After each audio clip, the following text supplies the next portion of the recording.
நம்முடைய வாழ்க்கையிலே நெருக்கம், ஏன் பாடுகள், ஏன் உபத்திரவம், ஏன் ஏமாற்றங்கள், ஏன் தோல்விகள்? இன்றைக்கு இருக்கிற அநேக ஆவிக்குரிய பிள்ளைகள், அநேக தேவனுடைய ஜனங்கள் இந்த ஏன் ஏன் என்கிற காரியத்தை தேவனிடத்தில் வைக்காமல் இருக்கவில்லை.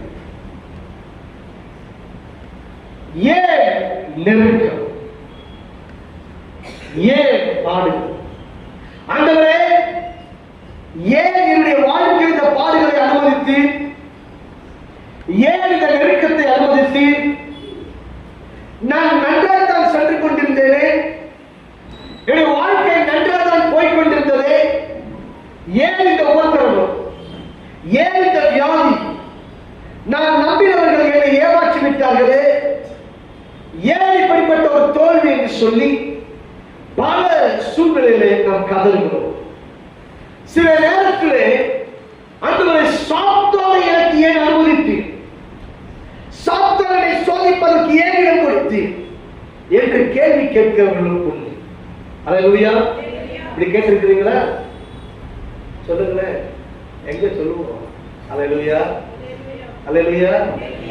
ஆனா நல்லா தெரிந்து கொள்ள வேண்டும், சில நேரங்களில் கர்த்தரே நம்மை வேதனைக்குள்ளே நடத்துவோம், கர்த்தரே நம்மை நெருக்கத்துக்குள்ளே கொண்டு போவோம், கர்த்தரே நம்மை பாடுகளில் கொண்டு போவோம், தேவனே நம்மை உபத்திரவத்தின் பாதையில கொண்டு போவோம், தேவனே நம்மை ஏமாற்றத்தின் பாதையில கொண்டு போவோம்.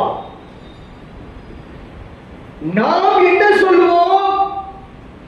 இந்த சாத்தான் இருக்கிறானே, அவன் என்ன பண்றான்? சாத்தான் சோதிப்பதற்கும் தேவன் சோதிப்பதற்கு வித்தியாசம் தெரிய வேண்டும், அறிந்து கொள்ள வேண்டும்.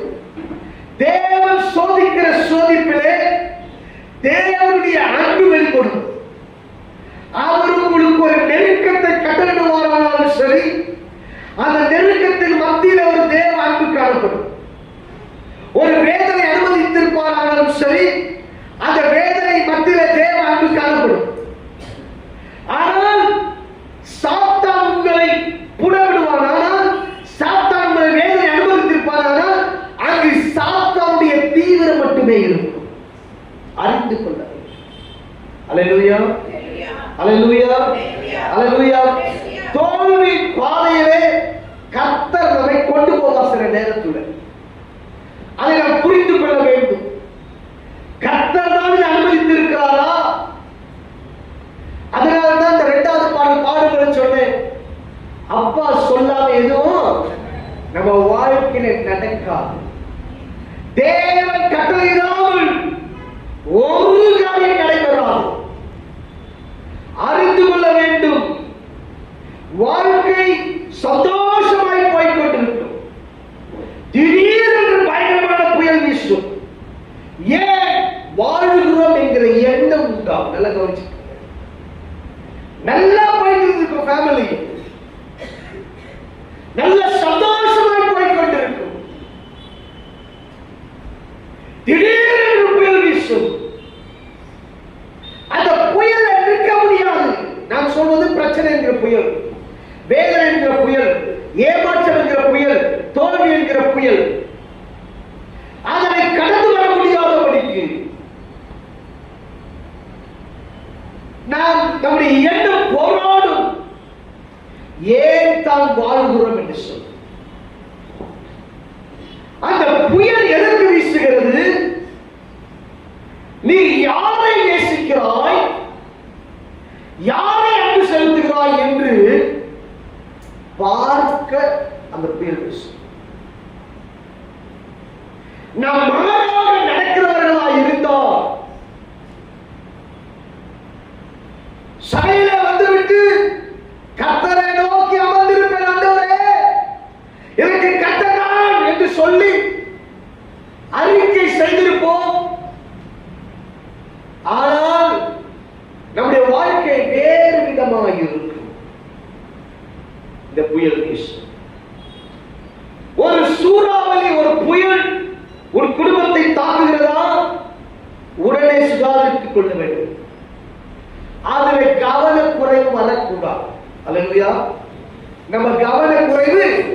ஏற்படக்கூடாது. நல்லா போயிட்டு இருக்கு, திடீரென்று ஒரு புயல், திடீரென்று ஒரு தோல்வி, திடீரென்று ஒரு ஏமாற்றம். அவன் அப்படிதான் பண்ணுவான் தெரியுமே அப்படின்னு சொல்லி சாதாரண விடக்கூடாது. அங்கதான் சுதாரித்து கவனமாக இருக்க வேண்டும். அப்படி கவன குறைவா இருந்து ஊதாசீனப்படுத்தி விடுவோமானால், நான் சொல்வது தேவன் சோதிப்பதை, தேவனால் ஏற்படுகிற ஏமாற்றம், தோல்வி, இவைகளை குறித்து பேசிக் கொண்டிருக்கிறேன். அவைகளை ஊதாசீனப்படுத்தி கவனக்குறைவாக இருந்து விடுவோமானால் விளைவுகள் மோசமாகும். அதிலிருந்து மீண்டு வர முடியாது.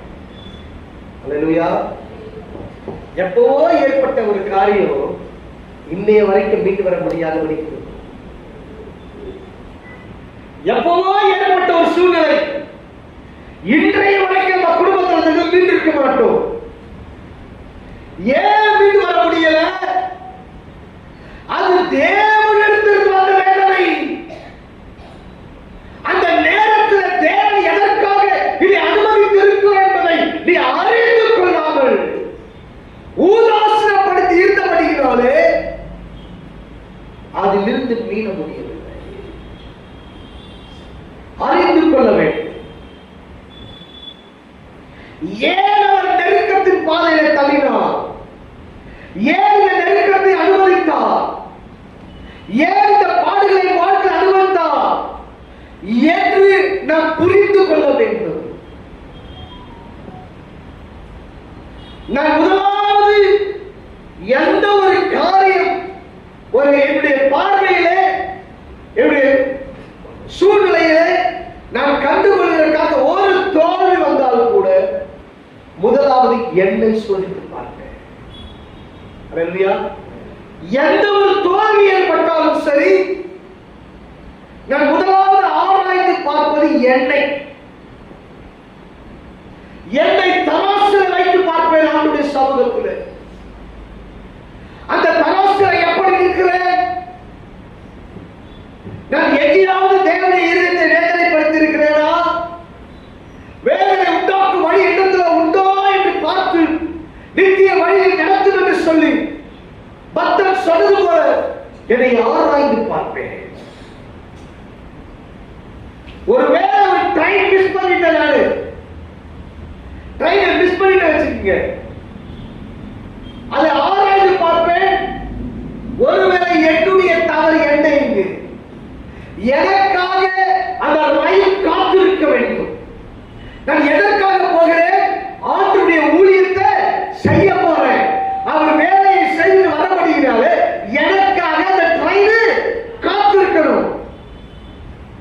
ஒருவேளை நான் வருவதற்கு காலதாமதமானால், அதாவது என்னுடைய பிரயாணத்தில் ஏதோ ஒரு சூழ்நிலை, அவசரத்தில் நிமித்தம், லேட்டா கலந்து நிமித்தம், வார ரிப்பேர் நிமித்தம் லேட் ஆகும்னா, இல்ல ஊழியத்தில் எல்லாருக்கும் ஜெபித்த நிமித்தம் லேட் ஆகும்னா, எனக்காக ட்ரெயின் காத்திருக்கும்.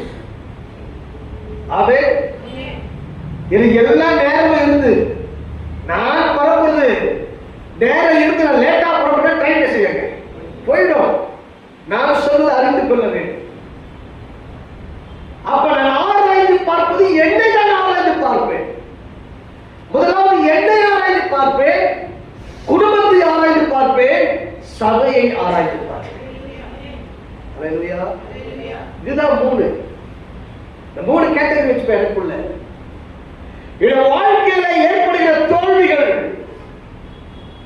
அதில் ஆராய்ந்து பார்ப்பதை நம்மை நாமே ஆராய்ந்து பார்க்க வேண்டும். நாமே வாசிப்போம் வசனத்தை.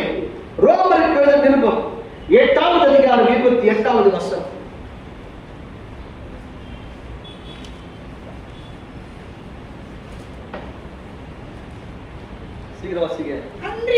அன்றியும் அவருடைய தீர்மானத்தின்படி அன்றியும் அவருடைய தீர்மானத்தின்படி அழைக்கப்பட்டவர்களாய் தேவனிடத்தில் அன்பு கூறுகிறவர்களுக்கு சகலமும், வசனம் சொல்லுகிறது, தேவனிடத்தில் அன்பு கூறுகிறவர்களுக்கு சகலமும் நன்மைக்கேதுவாய் நடக்கிறது. அல்லேலூயா. ஆனா அப்ப ஏன் நெருக்கம்? சகலமும் நன்மைக்கு எதுவாய் நடக்கிறது. அந்த நெருக்கத்திலே, அந்த நெருக்கத்தின் பாதையில போனா கூட அங்க நன்மைக்கு எதுவான ஒரு காரியத்தை வைத்திருப்பார். ஆமென். தேவனால் ஒரு நெருக்கத்தில் நீங்கள் போகிறீர்களா? நீங்கள் தேவனால் தெரிந்து கொள்ளப்பட்டவர். தேவனால் ஒரு நெருக்கத்தில் போனால் தேவன் உங்களை குறித்து ஒரு தரிசனம் திட்டம் வைத்துள்ளார் என்பதை அறிந்து கொள்ள வேண்டும். அல்லேலூயா. தேவனாலே ஒரு நெருக்கம் உங்க வாழ்க்கையில வருதுன்னா நீங்கள் தேவனால் தெரிந்து கொள்ளப்பட்டவர்கள். ஆகவே தான் அந்த நெருக்கம் வருகிறது. தேவனால் ஒரு நெருக்கம், ஒரு பாடுகள் உங்கள் வாழ்க்கையில வந்தது பாதையில போகிறீங்கன்னா உங்களை குறித்து ஒரு திட்டத்தை, தரிசனத்தை கத்த வைத்திருக்கிறார். அல்லேலூயா. பக்கத்துல கிள்ளி சொல்லுங்க, பக்கத்துல கிள்ளி சொல்லுங்க. தேவனால் ஒரு பாடுகளில், ஒரு நெருக்கத்தில் சென்றால் தேவன் உங்களை தெரிந்து கொண்டிருக்கிறார். தேவனால் ஒரு நெருக்கத்தில் போனால் ஒரு தரிசனம் வைத்திருக்கிறார். அல்லேலூயா. தரிசனம் திட்டம் யாருடைய வாழ்க்கையில இருக்கோ அவர்களுக்கு தான் இந்த போராட்டம் இருக்கும். அல்லேலூயா. உன் வாழ்க்கையில ஒரு தரிசனத்தை வச்சிருக்கிறாரு, ஒரு பெரிய திட்டத்தை வச்சிருக்கிறாரு. ஆபிரகாம் ஜெபித்து அவன் ஜெபத்தை கர்த்தர் கேட்கல. எந்த ஜெபம் தெரியுமா? ஆபிரகாம் ஜெபித்தான், அவனுடைய ஜெபத்தை கர்த்தர் கேட்கல.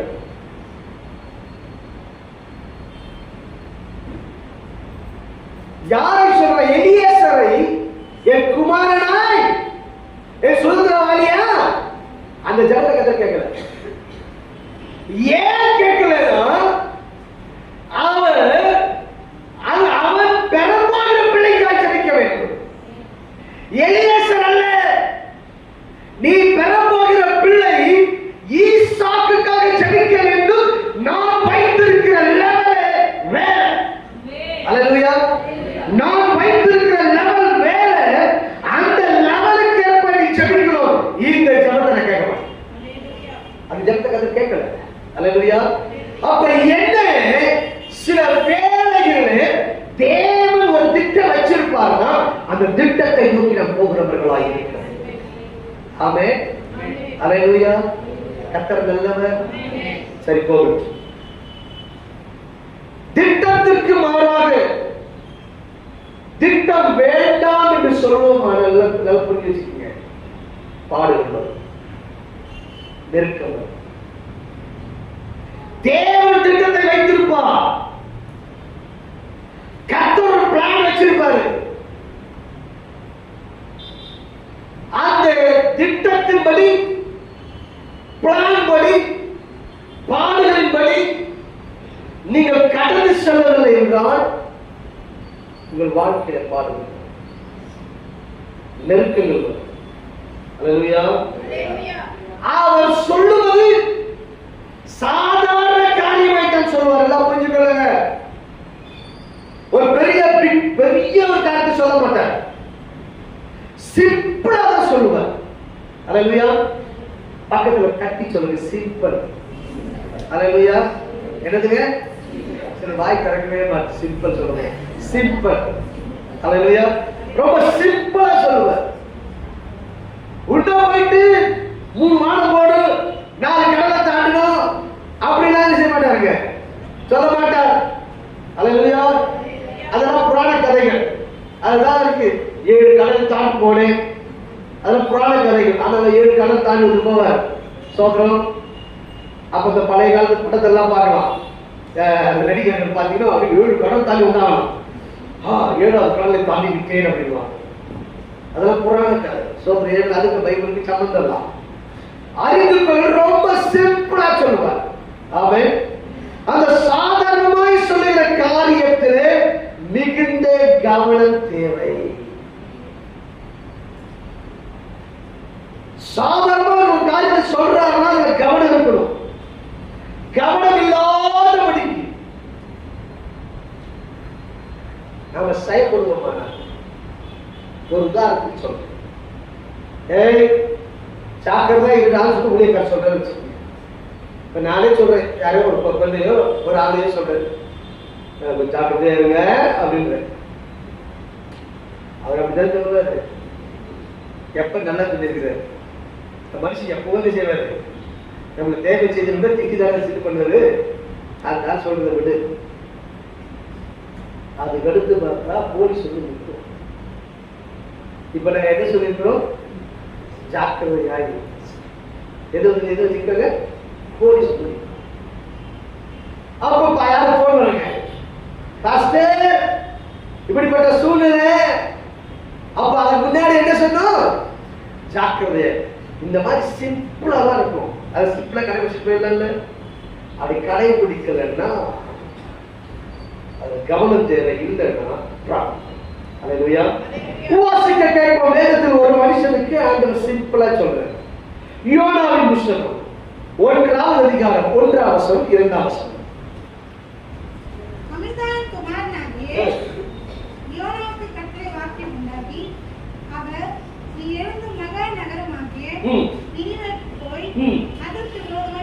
நீ மகா நகரமாகிய நினிவேக்கு போய் அதற்கு விரோதமாய் பிரசங்கி. இப்ப என்ன சொல்லிட்டாரு கிட்ட? போய் பிரசங்கிதான் சொல்ற. அல்லேலூயா. இவன் ஊழியக்காரன், இவன் ஒரு தீர்க்கதரிசி. தீர்க்கதரிசி வேலை என்ன? பிரசங்கம் பண்ணணும், எச்சரிக்கணும். ராஜாவை எச்சரிக்கணும், எச்சரிக்கணும். தீர்க்கதரிசன ஊழியம் சவால் விடுகிற ஊழியம். ஆனால் இவன் என்ன பண்ண? 3ஆம் வசனம்.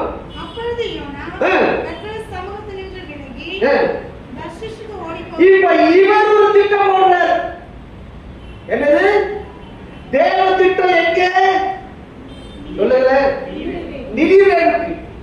ஆனா யோனாவுடைய திட்டம் என்ன? தர்ஷீஷ். இவர் ஒரு பிளான் போடுறார். இங்கு தேவனுடைய பிளான், இங்க யோனாவுடைய பிளான். இப்ப இவன் போட்ட பிளான்ல தர்ஷீஷுக்கு போகிற வியாபார கப்பலை தெரிந்து கொண்டு அதுல சாதனை பண்ணாங்க. ஒரு டிக்கெட்டை போட்டு அதுல உட்கார்ந்து இருக்கிறார். உட்கார்ந்து பார்த்து கடைசி என்ன பண்ணாங்க? தூங்கிக்க. அதாவது 3ஆம் வசனம் வாசிங்க. நான் 4 வாசிங்க.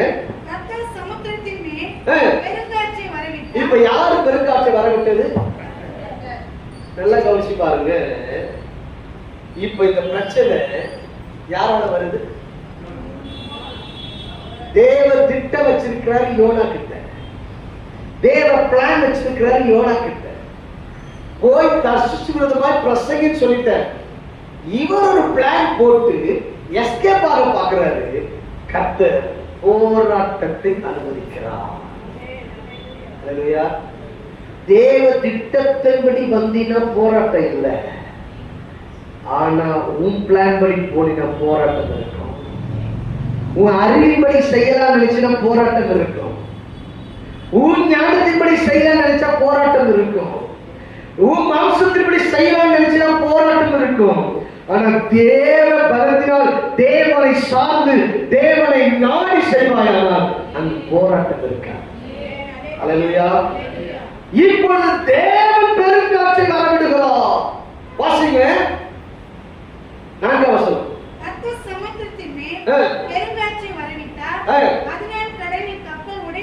கப்பல் உடையும் என்று பெரிய கொந்தளிப்பு. கப்பல் உடைச்சு போயிடும், கப்பல் உடைச்சிடும். அவ்வளவுதான். ஒருவேளை நாமெல்லாம் மூழ்கி போயிடுவோம் சொல்ற அளவுக்கு கொந்தளிப்பு கடலில் ஏற்படுது. இப்ப இந்த கொந்தளிப்பு யாரால? பெருங்காற்று யோனாவால. பெருங்காற்று யாரால? இன்றைக்கு நம்முடைய வாழ்க்கையில இப்படிதான். நாம ஒரு பிளான் போடுவோம். கர்த்தரோட சொன்னா நாமளே செய்வோம். இல்ல ஆண்டவரே, யார பாருங்க, லோத்துவ போல. அப்படி அல்ல ஆண்டவரே, என்னால அங்க ஓடி போக முடியாது. நீங்க கிட்ட என்ன இருக்கு? சோலார் இருக்கு. இது கிட்ட இருக்குல்ல. அல்லேலூயா. புரியுதுங்களா? கர்த்தர் நம்மை ஏதோ ஒரு நோக்கத்துக்கு தெரிந்து வைத்திருப்பார். ஏதோ திட்டத்தை நம்மளுமே செய்ய இருப்பா. நாம செய்யறது என்னன்னா அந்த இடத்துல நம்ம பிளான கொண்டு வரும். உதாரணமாய் சொல்றேன், இப்ப இவ்வளவு ஆவியானவரை சார்ந்து பேசி பிரசங்கித்து கொண்டிருக்கு. ஆமா ஆமா, இவர் யாருக்கு எடுத்திருந்த பிரசங்கம் சொல்லுங்க சொல்லுங்க. இவரு யூதருக்கு எடுத்திருந்தார், அவருக்கு கிட்டத்தில் வந்தார். இந்த தேவை செய்தியையே என்ன பண்ற கவனக்குறைவா மாத்திரம் பாருங்க, உன் பிளானுக்கு ஏற்ற மாதிரி. அதான் ப்ராப்ளம். ஏன் ப்ராப்ளத்திலிருந்து வெளியே வர முடியல? நீ தேவ செய்தியை ஆபரேஷன் பண்ற, தேவ செய்தியை பட்டாய் பேசுகிறார். கர்த்தருடைய ஆவியானவர் ஏங்க இந்த செய்தி எடுக்கிறதுக்கு கிட்டத்தட்ட எவ்வளவு போராட்டம். இன்னொரு செய்தி எடுத்து வச்சிருக்கிறேன், அதெல்லாம் பிரசங்கம் பண்ண போராட்டம் எல்லாம் எடுத்து வச்சிருக்கேன். ஆனா இந்த செய்தியை கர்த்தர் பிரசங்கிப்படி வைக்கிறார். கர்த்தர் சித்தவங்க அடுத்த வாரம் எடுப்பது தேவ செய்தி. சபையிலே சாத்தானை அடையாளம் கண்டு கொள்வது எப்படி? வெளியே இல்ல, சபைக்குள்ள. அதுதான் தேவ செய்தி. சபைக்குள்ள இருக்கிற சாத்தா உங்ககிட்ட எப்படி பேசுவான்? சூப்பர். சபைக்குள்ள இருக்கிற சாத்தா உங்ககிட்ட வந்து எப்படி பேசுவான்? சில வயிற்றுல இருப்பாங்க, நம்ம நம்பிடுவோம். ஆனா யாரா இருப்பாங்க? சாத்தானின் ஆட்களா இருப்பாங்க. அது அடுத்த வாரம் அறிந்து கொள்ள வேண்டும். இங்கே நமக்கு நாமே ஒரு திட்டம் போடுகிறது. கர்த்தர் வைத்த திட்டத்தை விட்டு நாம் வேறு திட்டமாய் ஓடும் பொழுது கர்த்தரே நம்மை ஓரம் கட்டுவார். சொல்லுங்க, என்ன செய்வாரா? ஓரம் கட்டுவார். வாசிக்க யோனா 1:5. அப்பொழுது கப்பல்காரர் பயந்து அவனவன் தன் தேவனை நோக்கி வேண்டுதல் செய்து பாரத்தை லேசாக்கும்படி கப்பலில் இருந்த சரக்குகளை சமுத்திரத்தில் இறங்கி விட்டார். இப்போ கப்பலில் இருந்த சரக்குகள்லாம் சமுத்திரத்துல போட்டாங்க. அல்லேலூயா. இப்போ இங்க இருந்து நீங்க ஒரு பிசினஸ் பண்றீங்க.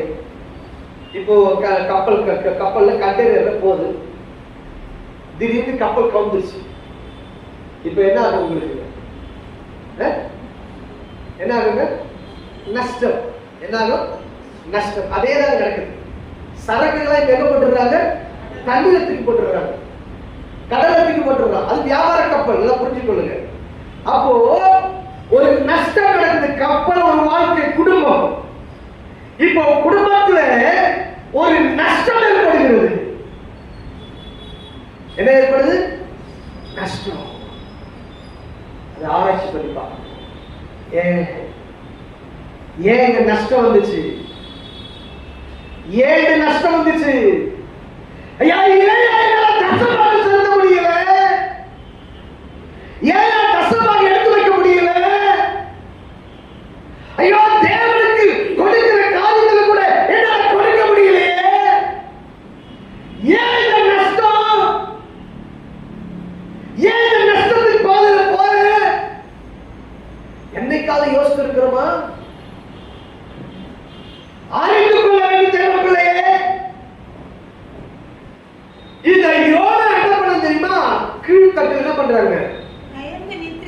அயர்ந்து நித்திரை பண்ணி கொண்டிருக்கிறார். நஷ்டம் வர நேரத்துல நித்திரை பண்ண கூடாது. அல்லேலூயா. விழிப்பாயிருக்கணும். அல்லேலூயா. இந்த மாசம் சேலரி அதிகமா வாங்கியிருக்கிறோம், அடுத்த மாசம் சேலரி குறைவாய் வரும். இப்ப என்ன செய்யுங்க? ஆண்டவரே, ஏன் இந்த நஷ்டம்? சரீர பலகீனம் இல்ல, ஏதோ லீவ் போட்டிருக்கீங்க, ஓகே. காரணம் இல்லாமல் ஒரு நஷ்டம் ஆராய்ந்து பாருங்க. போன மாச பட்ஜெட்ல மீதி எடுத்திருப்பீங்க, ஆனா இந்த மாச பட்ஜெட்ல மீதி எடுத்திருக்க மாட்டார். அப்ப ஆராய்ந்து பாருங்க, ஏன் இந்த நஷ்டம் வந்துச்சு? வருமானம் இல்லாதவரே, அப்ப ஏன் நஷ்டம் வந்தது? நீதிமானை பசியினால் வருட விடார் என்று வசனம் சொல்லுகிறதே. ஏங்க நான் ஓப்பனா சொல்ல முடியும், திருப்தியா சாப்பிடுறேன். நினைச்சதை சாப்பிடுறேன், நானே சாப்பிடாம இருக்கிறேன். அல்லேலூயா. நானே சாப்பிடாம இருக்கிறேன், உபவாசிக்கிறேன், சில நேரத்தில் டயட்டுக்காக சாப்பிடாம இருக்கிறேன். அல்லேலூயா.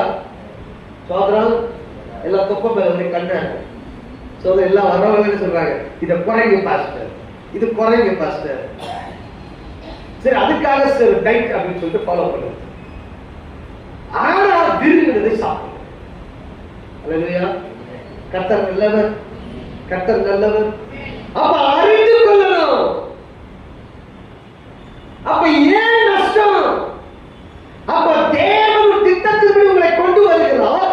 அந்த திட்டத்தின்படி நீ வராதபடியினாலே நஷ்டத்தை சந்திக்கிறாய். அந்த நேரத்துல சோர்வா தூங்கிருக்க. அல்லேலூயா. தூக்கம் எதை உடுத்து விற்குங்க? கந்தையை உடுத்து விற்கும்.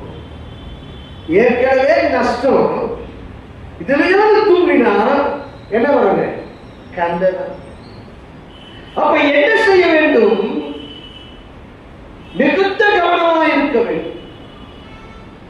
ஆனால் தேவன் கொடுக்கிற இந்த வேதனையில, நஷ்டத்தில, பாடுகளில், உபத்திரவங்களிலே நீ அழிஞ்சிருவேன்னு நினைச்சாலும் அழிய மாட்ட. அல்லேலூயா.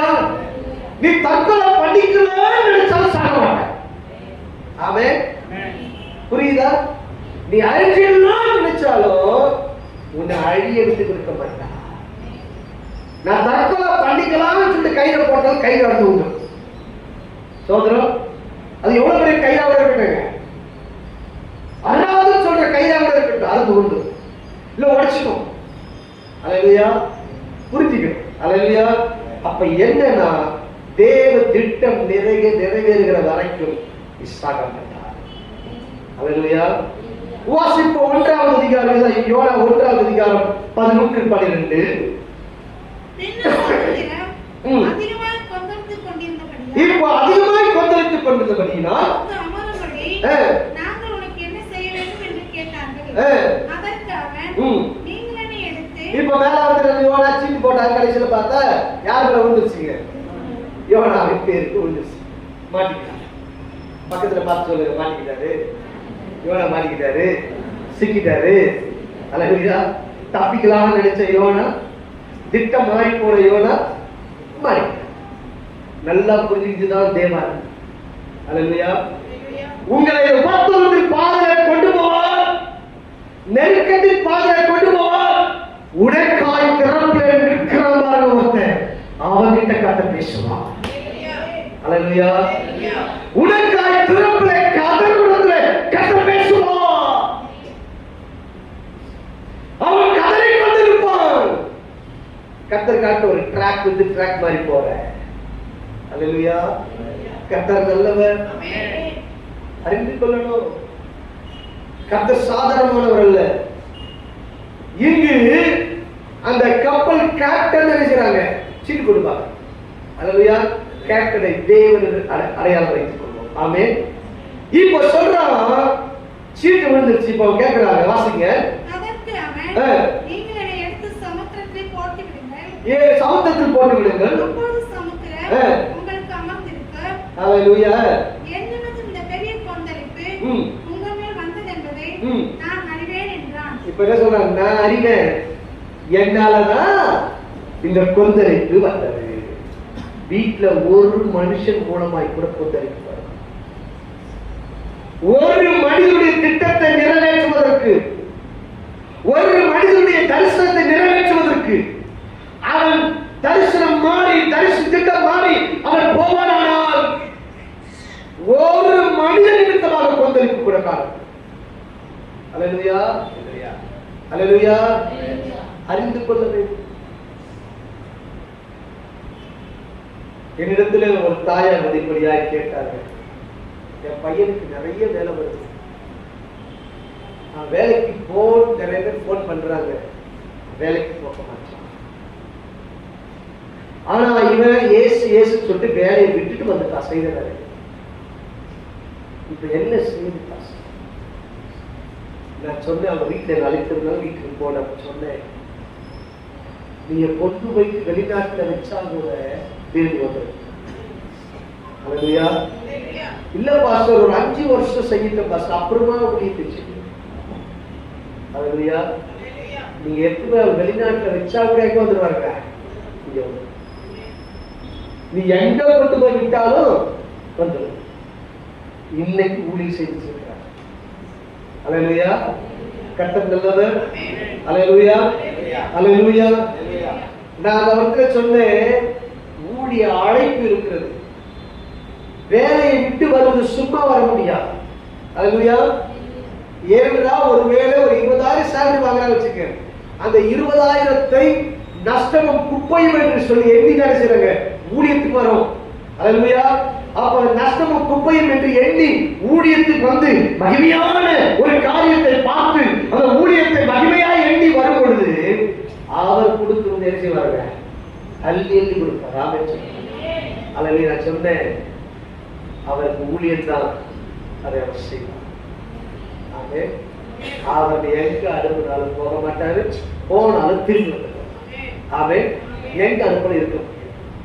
அவங்க வாழ்க்கையில் ஏற்படுகிற நெருக்கம் ஏனென்றால் இது சில சூழ்நிலை ஏற்படுகிறது. கொஞ்சம் அதிகமா காட்டுறது. ஆனா பாத்தீங்கன்னா கடந்த மாதத்திலிருந்து தொடர்ந்து என்ன செய்றாங்க, ஊழிய ஊழிய ஊழிய ஊழிய ஓடி இருக்கிறாங்க. அல்லேலூயா. இன்னைக்கு ஊழிய செய்துட்டு இருக்கிறாங்க. அப்ப என்ன, அந்த அழைப்புக்கு நேரம் வரல நினைச்சாங்க, ஒரு ட்ரைனஸ் விட்டாங்க. ஆமென். அப்ப சொல்றான், என்னால தான் வந்துச்சு. ஆமென். அல்லேலூயா. வாசிப்போம் 15ஆம் வசனம். யோனாவை எடுத்து சமுத்திரத்திலே போட்டு விட்டார்கள். சமுத்திரத்தில் போட்டு விட்டார்கள். சமுத்திரம் தன் மும்முரத்தை விட்டு அமர்ந்தது. அல்லேலூயா. யோனாவை கொண்டு சமுத்திரத்துல போட்ட உடனே பெருங்காற்றை காணும், கொந்தளிப்பை காணும், அப்படி அமைதியாயிடுச்சு. அல்லேலூயா. இப்ப யாரால? இந்த ஒரு மனுஷனால தான் தேவனுடைய நெருக்கம் காணப்படுது. அவன் சாப்டர் முடிஞ்சிச்சுன்னு நினைச்சாங்க, ஆனா முடியாது. தற்கொலைக்கு அடையாளமாக தான் சொல்லுகிறான், தூக்கி போடுங்க கடல்ல. அல்லேலூயா. நடந்தது என்ன? ஒரு மீனை கட்டளையிட்டா அது விளைகிறது. ஆமென். அந்த மீன் வந்து லபக்கட் அப்படி தூக்கி போடும்போது அது லபம் வந்து முழுகலாம். அதெல்லாம் புரிஞ்சு கொள்ளுங்க. அவன் தண்ணியில போயிட்டு மூழ்கி உள்ள போக பொழுதுதான் மீன் வந்து சேருங்க அவனை விழுங்க. அல்லேலூயா. இப்ப வாசிப்போம் 17ஆம் வசனம். யோனாவை விழுங்கும்படி ஒரு பெரிய மீனை கர்த்தர் ஆயத்தப்படுத்தியிருந்தார். பெரிய மீனை கர்த்தர் ஆயத்தப்படுத்தியிருந்தார். அந்த மீன் பயிற்சியிலே யோனா 43 நாள் இருந்தார். 3 நாள் மீன் வைத்து இருக்கிறாங்க. அவன் மீன் வைத்து இருக்கிறா, அப்படி எவ்வளவு பெரிய மீனா இருக்கும். அல்லேலூயா. அதுதான் தேவ அன்பு. புரியுதுங்களா? இப்ப தேவ நெருக்கத்தோடு கூட தேவ அன்பு கூட வரும். அப்படி அது ஒரு உதாரணம் சொல்றேன். இந்த கையில உங்களுக்கு ஒரு நெருக்கத்தை கொடுக்கிறாருன்னா இந்த கையில அதை ஆரம்பிச்சு கொண்டு வருவார். புரியுதா? அலக்கையால் தாங்குகிறீர்கள், இடக்கையால் தழுவுகிறீர்கள் சொல்றது தெரியுமா? அது போல என்ன செய்வாரு, தாங்குவார். அதே நேரத்துல அந்த தேவ அன்பு வெளிப்படும். எங்கன்னா அவர் நடத்துகிற பாதையில வேதனை சொல்றது, விசாஸ் வேதனை இல்ல. அறிந்து கொள்வோம். யோனா 2ஆம் அதிகாரம் 2ஆம் வசனம். நெருக்கத்தில் கர்த்தரை நோக்கி கூப்பிட்டு அவர் எனக்கு உத்தரவு அருளினார். பாதாளத்தின் வயிற்றிலிருந்து கூக்குரலிட்டு நீரின் சத்தத்தை கேட்டி சமுத்திரத்தின் நடுமையமாகிய ஆழத்திலே நீரினை தள்ளிவிட்டு ஆழத்திலே நீரினை தள்ளிவிட்டு. எங்க போட்டது யாரு? போட்டது யாரு? கப்பல்ல இருந்தவங்க தான் தூக்கி போட்டாங்க. ஆனா என்ன சொல்றான்? நீர் என்னை ஏன்னா ஓடுது. அல்லேலூயா. நீங்க தான் ஆண்டவரை தள்ளி விட்டீங்க. அல்லேலூயா. அவன் தூக்கி போடல. அல்லேலூயா. அவன் தூக்கி போடல. ஆண்டவரே யார? நீங்க தான் தள்ளி விட்டீங்க. அல்லேலூயா. இப்போ உணர்ந்துட்டோம். ஆமென். அல்லேலூயா. தேவனால் வருகிற நெருக்கத்திலே நம்ம ஜெபம் இப்படி இருக்கும். ஆமென். ஆண்டவரே இது உங்களால வருது, நான் தெரிஞ்சுக்கிறேன். இதை மாற்ற வல்லவர்கள். அல்லேலூயா. வாசிப்போம் 5:6. தண்ணீர்கள் பிராணபயந்தம் என்னை நெருங்கினது, ஆழி என்னை சூழ்ந்தது, கடல் பாசி என் தலையை சுற்றிக் கொண்டது, பர்வதங்களின் அடிவாரங்கள் பரியந்தம் இறங்கினேன். 7-8 வாசிங்க. என் ஆத்துமா என்னில் தோய்ந்து போனது, கர்த்தரை நினைத்தேன். என்னங்க? ஆத்துமா தோய்ந்து போகிறீங்க, சாகிற நிலைமை, மூச்சு விட முடியாத சாகிற நிலைமை, அந்த மாதிரி ஒரு சூழ்நிலை. என் ஆத்துமா தோய்ந்து போயிடுச்சு. அல்லேலூயா. அப்பொழுதுதான் நினைத்தேன். அல்லேலூயா. கர்த்தரை நினைத்தேன். ஆமென். அப்பதான் நீ முடிச்சு. ஆமென் சொல்லுங்க. அல்லேலூயா. அதுக்கு முன்னாடி நமக்கு என்ன செய்யல, ஒரு சாஞ்சத்துக்கு போட்டு நமக்கு கொடுக்குறோம், அப்படி பண்ணல. கீழே போனாலும் அதுக்கு பிறகுதான் அது முழுகி போச்சு. அல்லேலூயா. அவன் இருக்கிற இடம் என்னன்னு தெரியாதவனுக்கு முழுகி போகிற சூழ்நிலை. கடைசியில் அவன் சொல்றான் 9ஆம் வசனம், துதியின் சத்தத்தோடே உமக்கு பலியிடுவேன், நான் பண்ணின பொருத்தனை செலுத்துவேன், ரட்சிப்பு கர்த்தருடையது என்றார். அல்லேலூயா. இத சொல்லி முடிச்சா 10ஆம் வசனம், இப்போ மீனுக்கு கட்டளை. இப்போ 3 நாள் யோனா மீன் வைத்து இருக்கும் பொழுது அவன் ஜெபித்த ஜெபத்தை கர்த்தர் கேட்டார். அல்லேலூயா. இப்ப ஆண்டவர் கட்டளை இடுவார். ஆமென். நீங்க நெருக்கத்துல போறியா, ஒரு ஏமாற்றத்துல போறியா, அந்த பாதையில கருத்தாய் சென்று, ஆண்டவரை இந்த நெருக்கம் நீங்க கொடுத்திருக்கிறீங்க, நானு நீங்க அழைத்த ஊழியத்துக்கு வரல, நீங்க அழைத்த ஊழியத்துக்கு போகல, அதனால தான் இந்த நெருக்க வாழ்க்கை. அல்லேலூயா. நீ இந்த ஊழியத்தை நேர்த்தியா செய்ய வைக்கிறீங்க, அதனை செய்யாம போயிட்டு, அதனால தான் இந்த நெருக்கம். ஆமென். அதை நம்ம உணர்ந்து, நீங்க தான் இந்த பாதையை அனுபவிச்சிருக்கிறீங்க, உங்களால தான் நடக்குது அப்படின்னு சொல்லி அந்த இது பண்ணுங்க, நான் நேர்த்தியா ஊழியத்தை செய்வேன்னு சொல்லி பாருங்க, கர்த்தருக்கு அப்போ கர்த்தருக்கு சட்டளை வரும். ஆமென். அவர் வெளியே கற்று. ஆமென். 3ஆவது அதிகாரம் 3ஆம் வசனம் 4ஆம் வசனம், யோனா எழுந்து வார்த்தையின்படியே நினிவேக்கு போனார். நினிவே 3 நாள் பிரயாணமான விஸ்தாரமான மகா பெரிய நகரமாய் இருந்தது. யோனா நகரத்தில் பிரவேசித்து ஒரு நாள் பிரயாணம் பண்ணி இன்னும் 40 நாள் உண்டு. அப்பொழுது நினிவே கலக்கப்பட்டு போகும். நல்லா கவனிக்கணும். இவர் போக மாட்டேன்னு சொல்லிட்டு இவர் பிளான் பண்ணி போன இடத்துக்கு போக முடியல, தேவன் பிளான் பண்ண இடத்துக்கு கொண்டு வந்தார். சொல்றோம் புரியுதா? புரியாத மாதிரி பிளான் பார்க்கறது. அல்லேலூயா. இவன் பிளான் பண்ண மாதிரி ஒரு இடம், தர்ஷீசுக்கு சாக போக முடியல, தேவன் பிளான் பண்ண இடத்துக்கு தான் அழைச்சிட்டு வந்தார். ஆமென். தேவனால் வருகிற சோதனையில, தேவனால் வருகிற, தேவன் ஏற்படுத்திக் கொடுக்கிற நெருக்கத்துல நீங்க ஒரு பிளான் போட்டு போலாம் நினைச்சா அங்க போக விட மாட்டான். அல்லேலூயா. புரியுதா? அங்க செல்ல விட மாட்டான். அவர் திட்டத்தின்படி கர்த்தர் கொண்டு வருவார். அவர் எந்த பிளான் வச்சிருக்கிறாரோ அந்த பிளான் விட கர்த்தர் அழைத்து கொண்டு வருவார். ஆமென். ஹalleluya. ஹalleluya. ஹalleluya. ஹalleluya. திட்டத்துக்கு நேராக வருகிறார், பிரசங்கிக்கிறார். திட்டம் உள்ளவன், தேவ திட்டம் உள்ளவன், தரிசனம் பெற்றவன், வார்த்தையை சொல்ல வேண்டியவன். இப்ப போய் சொல்றவன், இன்னும் 40 நாள்ல நினிவே கவிழ்க்கப்பட்டு போகும். ஆமென். ஆடு மாடு வந்து ராஜா வந்து எல்லாரும் என்ன பண்ணாங்க, உபவாசிக்க ஆரம்பிச்சாங்க. இப்ப நினிவே காக்கப்பட்டது, அழிக்கப்பட்டது, காக்கிறது. யோனா கோவம், யோனாவுக்கு கோவம். நீ சொன்னதுதான் நான் பிரசங்கம், நீ சொன்னதுதான் பிரசங்கம். போங்க ஆண்டவர்னு சொல்லிட்டு நினிவேக்கு என்ன நடக்கும்னு சொல்லிட்டு தூரமா வந்து உட்கார்ந்து சார் பாக்குறாரு. நினிவே பார்த்துக்கிறார். நினிவே என்ன நடக்கும், என்ன நடக்கும், என்ன நடக்கும், வானத்துல அக்கி வருமா, அழிச்சு போட்டுருமா அப்படின்னு பார்த்துருக்காரு.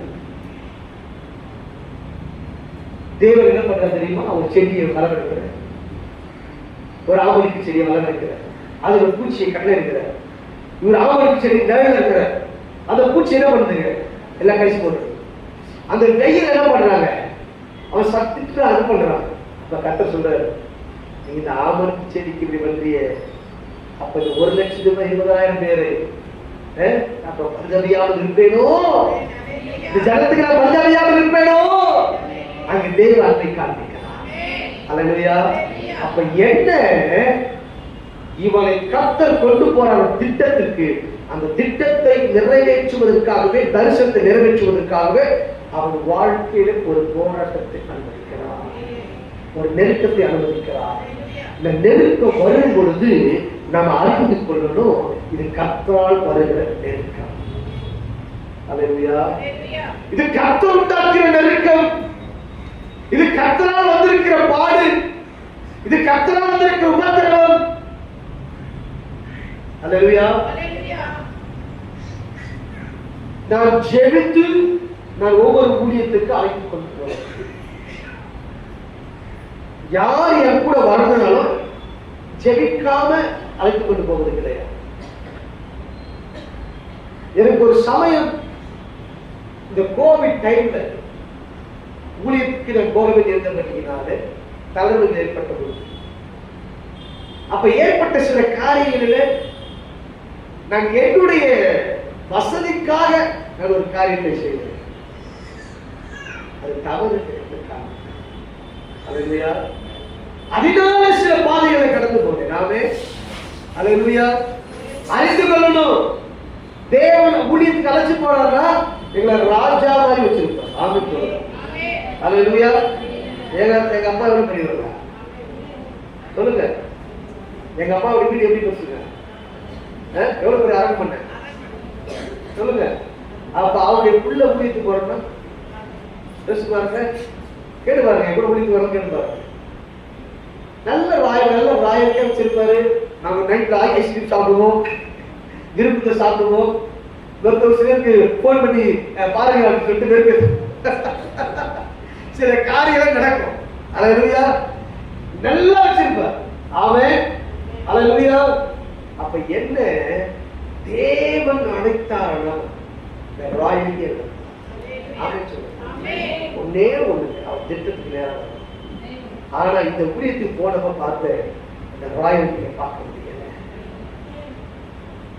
சாப்பாடு கிடைக்கிறதே கஷ்டமா இருக்கு, வசிக்கும் எனக்கு. என்ன ஆண்டவர். அதற்கு பிறகுதான் எனக்கு பெரிய விஷயம், சாதாரண விஷயங்கள் அல்ல. நான் இந்த நாள் வரைக்கும் ஒரு அடி பட்டுட்டேன்னா ரொம்ப கவனமா இருக்கு. அல்லேலூயா. ரொம்ப கவனமா இருக்கு. தேவனுடைய விஷயத்துல மாத்திரம் விளையாடக்கூடாது, கர்த்தருடைய விஷயத்துல விளையாடக்கூடாது. நம்ம இயேசு தானே,